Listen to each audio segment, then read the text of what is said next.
Back here on the GSMC Baseball Podcast, bringing you our fourth segment, which is going to be talking about the Philadelphia Phillies and their roster shakeup. Now, something I did want to mention in the last segment that I did forget was the Phillies and Orioles had a big series over the weekend. I did want to mention it as one of my segments here. I had that planned all weekend, but with the Phillies and Orioles having significant injury news of their own for both their sides, I decided that I was just going to talk about them individually.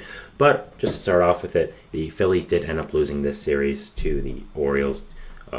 They won the first game and then lost the other two, so it was just an overall very exciting series, watching two heavyweights go at it in the same area as well. Of course, Philadelphia and Baltimore, Maryland and Pennsylvania, in close vicinity to each other, I'd say. So that was very exciting, and potential World Series matchup we could see. So that was fun, and that was a really great series. So check out some of the highlights if you haven't.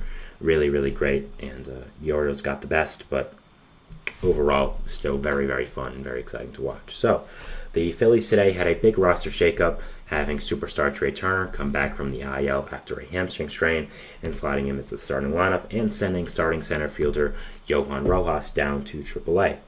Now, first starting off with Turner was expected to come back around this time. Of course, did have that hamstring strain injury, which kept him off for a little bit, but we always knew that he would be back in around a month, so it wasn't really much of a big deal, and we always knew that he would come back eventually. So he adds a big boost to this lineup right now. Adds a lot to them. Just had Brandon Marsh come back as well, so Phillies are really getting their squad back here.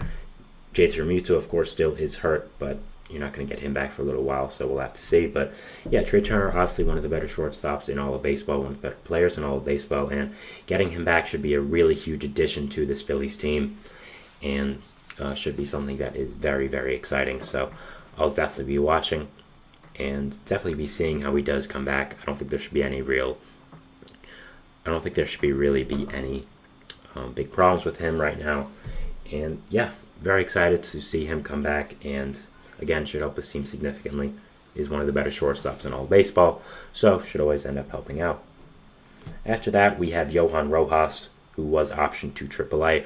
Rojas, of course, came out of nowhere last year for the Phillies and become a shining star with their team. Was a very, very good center fielder, hit well with the bat, and also, more importantly, was amazing defensively. Something the Phillies have struggled with for a few years now is defense. They have an amazing lineup with some of the best pure hitters in baseball, like Kyle Schwarber, Nick Castellanos, maybe a few years ago, not right now. Bryce Harper, of course. Alec Boehm's broken out. J.T. Realmuto, of course. But they really never had that defense, and Johan Rojas playing in center field there as a young player, with a lot of defense, a lot of speed, really helped out with that, and was just a fixture in that Phillies lineup last year. Because of his performance last year, he did end up winning the starting center fielder job for this year for the Phillies, and was supposed to take off running with it, be one of their better young players, but unfortunately had a really rough season, really hitting poorly, having a 62 weighted runs created plus, so did not do very well at all, and yeah, just was sent down. It seemed like Phillies fans knew this was coming. It was the right move. He just really was struggling, and plays great defense, but just not, you can't say in the major leagues right now, just playing like that. So should be interesting to see how the Phillies do fill in a spot. Right now, with Brandon Marsh coming back, he is back to his natural position of center field. They have David Dahl in left field, Nick Castellanos in right, and of course Kyle Schwarber in DH. So I think the Phillies right now could potentially look to be getting another outfielder at the deadline.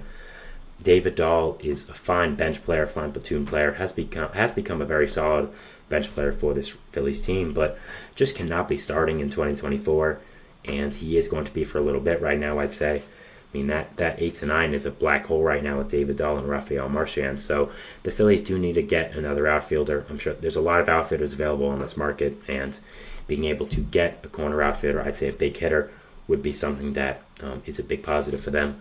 I've heard Kyle Tucker get thrown around a lot with this Phillies team. If the Astros do end up selling, a good amount and end up kind of blowing it up, I could see Kyle Tucker as a fit for the Phillies team. Not sure they have the prospects for him, but on paper it makes a lot of sense. But yeah, definitely look for the Phillies to acquire a big power hitting corner outfielder. I don't know if Johan Rojas is fully done with the Phillies. I mean, it's only been a year, but I think they need to see something in AAA with him before he gets another shot. He has to hit for this Phillies team, and just did not do that this year. So definitely we're watching him. and definitely hoping that he does play very well. It was a really, really nice story for this Phillies team, and just unfortunately did not carry it over for this year. Maybe should be able to reset his mind back in AAA, get back in his element a little bit, hit easier pitchers, and we'll have to see. But we'll have to see what his future does look like for this Phillies team, and something I am definitely closely watching over the next few weeks or so. So the impact this is going to have on the Phillies team right now, again, is their lineup is going to get worse. Even though Rojas wasn't hitting, he still was a presence at the plate. People still knew of him. And right now, having David Dahl as your starting left fielder is not good. And having him 8 to 9, definitely not what you want to see. So you definitely need to add a hitting outfielder to your team right now. And, this Phillies team is still absolutely fantastic. Again, I've had them as the best team in the National League for a little while now. I still stick with that. Not only the lineup, but the pitching rotation is absolutely fantastic, with Nola and Wheeler shoving, Ranger Suarez being amazing, Christopher Sanchez being a good depth piece, Taijuan Walker doing better as of recently, Spencer Turnbull being an amazing signing. So the rotation is fantastic as well. The lineup is getting a lot better now with Trey Turner. This top 6 is really fantastic with Schwarber, Turner, Harper, Bohm, Stott, Castellanos. Nick Castellanos is struggling, of course, but he still is a name and still people respect him at the plate, so that'll help a lot. And Schwarber leading off is just so scary. That's the first player you have to see. There's this big, imposing lefty bat who only hits nukes. Just incredible. And I love the way the Phillies line up this team. And it is very surprising to me still that an older manager like Rob Thompson would do this kind of thing of putting the big power hit at the start of the lineup, when usually in the older generation it wasn't really built that way. But you could argue that he doesn't make the lineups, which probably is true, but we'd have to see. So overall, really great lineup here now with the Phillies.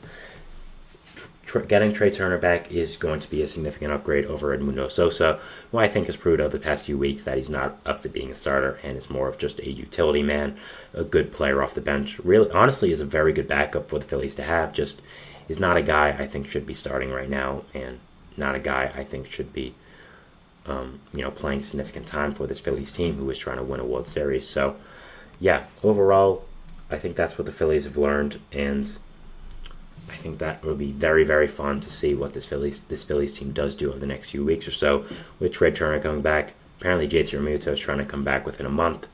I don't know if that'll happen, but he can try, and I appreciate him trying. It shows he cares. So, yeah.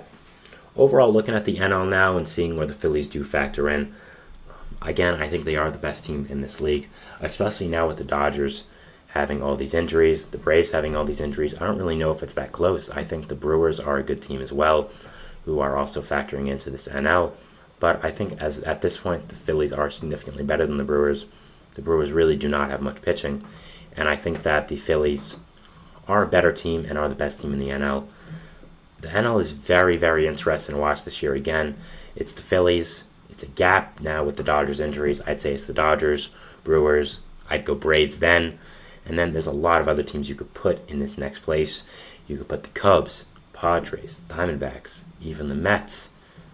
You could put the Cardinals. There's just so many teams that are grouped together in this NL. I talked about that with the Mets as well. So, yeah, overall, this Phillies team is very, very good. Getting Trey Turner and Johan Rojas back should also help this team out a lot. And, yeah, overall, this team is very fantastic and is a team I'm watching for the rest of the year and is very, very good. So, yeah, we'll be watching them for the rest of the year now, with Trey Turner coming back, with Johan Rojas being optioned, how the offense is affected, what could happen at the trade deadline as well. Again, they don't have the best farm system, but there's also a good amount of heavy hitters there. Andrew Painter and McGable could easily be the centerpiece of a big-time trade. I don't think they'll be willing to trade Painter, but he still is an option that could come up. If you're looking to get Luis Robert, like has been mentioned a lot, I think Painter would have to be the centerpiece of that deal with how good Robert is and how much control he's under. So we'll have to see about that. But yeah, it'll be very, very interesting to watch this Phillies team as we prepare for the trade deadline, as we go over these next few weeks in baseball. Just a very, very exciting team, a team that really, is great and is one of the better teams in all of baseball. So yeah, we'll be watching them, and I'm gonna end up seeing what happens with them. Amazing lineup, amazing team, and just really fantastic. So we'll be moving into our fifth and final segment here, talking about the Red Sox and Yankees series. Always a fun time when these two teams get together and play each other. And the Red Sox did get the best of the Yankees here, which was very surprising. But we'll be talking about it, and we'll be seeing you after the break. So thanks, and bye.